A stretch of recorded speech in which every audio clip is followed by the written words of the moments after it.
The recent movie RRR, and the big budget movie directed by SS Rajamouli, from Bahubali 1 and 2.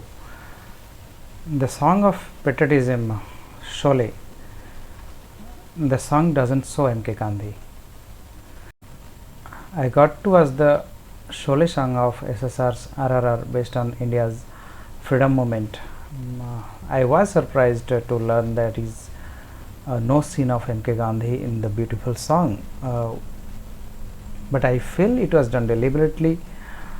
Let's not assume India is one of the top movie director, a film visionary, did not know about M K Gandhi, and let's not assume SS Rajamouli was not aware about the hype, the success and the storyline of Oscar winner movie Gandhi 1984.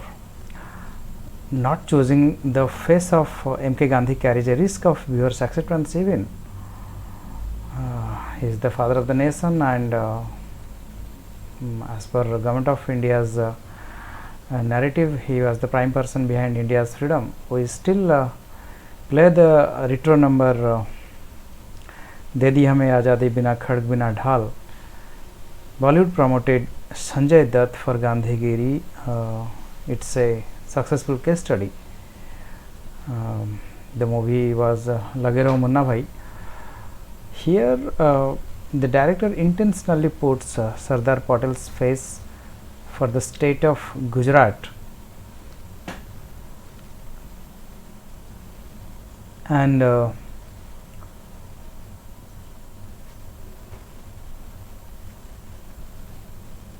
in the shadow of narrative or the storyline, M K Gandhi doesn't find a place in the song of Sholay. This is a noticeable contrast. Sholay pays tribute to Netaji Subhash Chandra Bose, Vallabhbhai Patel, Bhagat Singh, Rani Lakshmi Bai, Chhatrapati Shivaji Maharaj, among other freedom fighters. Well, I would take it as a good biased song of today, like the flawed narratives of yesterday. Thank you.